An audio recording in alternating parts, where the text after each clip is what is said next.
নমস্কাৰ বন্ধু বান্ধৱীসকল, আজি আমাৰ বিটিৰ নতুন স্কুল অংগনবাড়ী স্কুল অপেনিং হ'ল।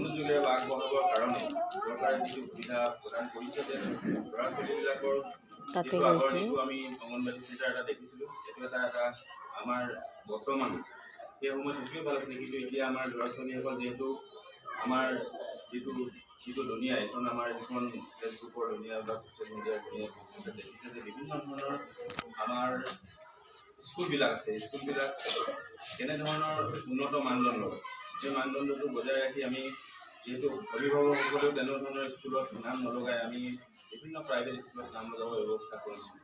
কিন্তু মাননীয় মুখ্যমন্ত্ৰী মহোদয়ে এই গোটেই ব্যৱস্থাপনাটো যিহেতু সকলোৱে প্ৰাইভেট স্কুলৰ প্ৰতি ধাৱমান হোৱাৰ কাৰণে আমাৰ অভিভাৱকসকলক যাতে আমি অংগনবাড়ী চেণ্টাৰতো তেনেধৰণৰকৈ ব্যৱস্থাপনা কৰি দি শিশুসকলক যাতে আমি উন্নত মানদণ্ডৰ স্কুলখনত যিটো তেওঁলোকৰ বুনিয়াদী শিক্ষা হ'ব, এই শিক্ষাটো যাতে তেওঁলোকৰ এই আৰম্ভণিতেই যাতে ভালকৈ আগবঢ়াই লৈ যাব পাৰে তাৰ ব্যৱস্থাপনা কৰিছে। আৰু এইখিনি কৰি প্ৰপাৰ ইনফ্ৰাষ্ট্ৰাকচাৰ নাছিলে, আমাৰ যিবোৰ বিল্ডিং আছিলে সেইবোৰ চাইল্ড ফ্ৰেণ্ডলি নাছিলে। এতিয়া নতুন চৰকাৰখনে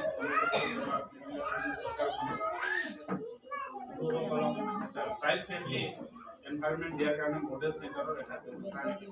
কিন্তু দুৰ্ভাগ্যবশতঃ আমাৰ ডিপাৰ্টমেণ্টত প্ৰপাৰ মাটি নাছিলে, প্ৰপাৰ লেণ্ডৰ ব্যৱস্থা নাছিলে, যাৰ কাৰণে আমি লেণ্ডৰ অসুবিধাৰ কাৰণে আমি চব চেণ্টাৰতে এই মডেল অংগনবাড়ী কেন্দ্ৰ স্থাপন কৰিব পৰা নাই। এই ক্ষেত্ৰত আমাৰ স্থানীয় MLA সকলে গ্ৰহণ কৰিছে। ক'ৰবাত যদি তেওঁলোকে নিজে মাটি বিচাৰি এই চেণ্টাৰটো স্থাপন কৰিছে, তাৰ কাৰণে মই MLA ডাঙৰ তেওঁলোকৰ সহযোগীসকলক ধন্যবাদ জ্ঞাপন কৰিছোঁ। ইয়াতে মানুহে স্থানীয় যুৱকসকলৰ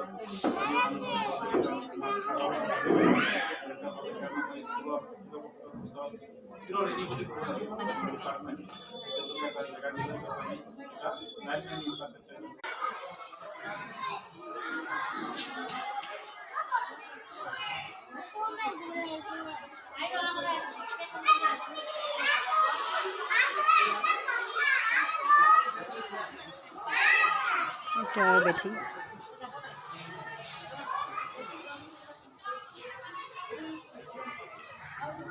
দুখন এনেকৈ হৈ আছে।